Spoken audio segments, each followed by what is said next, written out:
नमस्कार दोस्तों, आनंद का सभी मित्रों को, सभी दोस्तों को, सभी नागरिकों को प्यार भरा नमस्कार। तो दोस्तों, क्या आप जानते हैं कि भारत का वास्तविक मालिक कौन है? भारत एक विशाल देश है और भारत की जनसंख्या विश्व के तमाम देशों में दूसरे नंबर पर है या पहले नंबर पर आने वाली है। भारत 140 करोड़ के पार की आबादी वाला देश है, जहाँ विविध समुदायों के लोग, विविध धर्मों के लोग रहते हैं, जहाँ एक मिनी वर्ल्ड रहता है, मिनी संसार रहता है, जहाँ सभी धर्म, जाति, पंथ के लोग रहते हैं। दोस्तों, आप क्या ये जानते हैं कि भारत की जो शक्ति है, भारत का जो ऑनर है, भारत की जो मालिक है, क्या राष्ट्रपति है, क्या प्रधानमंत्री है, क्या मुख्यमंत्री है, क्या राज्यपाल है? दोस्तों, भारत का जो वास्तविक मालिक है, क्या आप जानते हैं? कुछ जो लोग समझदार हैं, जो पढ़े-लिखे लोग हैं, लेकिन हम सब जानते हुए भी हम उस चीज़ को नहीं मान रहे हैं, नहीं एक्सेप्ट कर रहे हैं, यह दुःख की बात है। दोस्तों, इस देश का वास्तविक मालिक जनता है, क्योंकि भारत एक लोकतांत्रिक देश है। भारत में जनता का राजनिहित है, जो प्रधानमंत्री है, चाहे राष्ट्रपति है, चाहे मुख्यमंत्री है या जो जनता के चुने गए प्रतिनिधित्व हैं, जो हमें जिन्हें हमें संसद में भेजा है या पीएम बनाया है, राष्ट्रपति बनाया है, विधायक बनाए हैं, तो वह जनता के द्वारा चुने गए हैं, जनता की शक्ति के द्वारा, जनता के प्रत्येक वोट के द्वारा जो है उनको चुना गया है। यह जनता के हाथ में निहित है कि जनता किसको सत्ता देगी।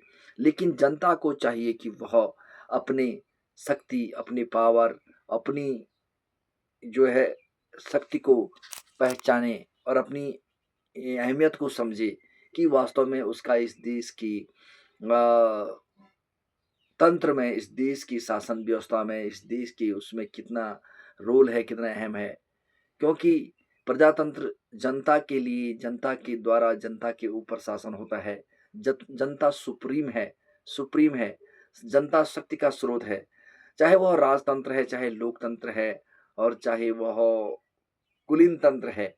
जो प्रजा प्रजा है या जनता है, देश की जो जनता है, वास्तविक शक्ति उसी के हाथ में नियंत्रण है, सबसे शक्तिशाली है। क्योंकि जनता किसी भी राजा को उसके गद्दी से हटा सकती है, किसी भी प्रधानमंत्री को, किसी के राष्ट्रपति को, किसी विधायक को वह चाहे तो हटा सकती है, क्योंकि जनता सुप्रीम है, जनता की शक्ति असीम है। उसकी शक्ति को आप नहीं नाप सकते हैं, नहीं कुचल सकते हैं।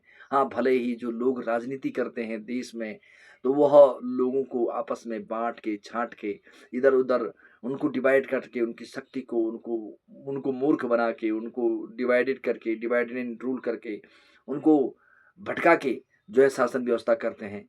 यह जनता के शक्ति को जो है आपको समझना होगा कि जनता मालिक है, जनता लोकतंत्र में सर्वोपरि है, क्योंकि लेकिन जनता को लोकतंत्र में महत्वपूर्ण रोल अदा करना पड़ेगा। अपनी भूमिका को, अपनी ज्ञान को, अपनी बुद्धि को, अपने तर्क को समझना होगा, राजनीति की परख को समझना होगा, राजनीति की दाव-पेच को समझना होगा, तब वह एक मालिक बनेगा। हम एक लोकतांत्रिक व्यवस्था में होकर भी हम जनता मालिक होकर भी वह एक विक्टिम बन चुकी है, वो कटघरे में है, वह समस्याओं से जूझ नहीं रही है, वह अपनी ज़िंदगी में रिफ़ॉर्म नहीं कर पा रही है।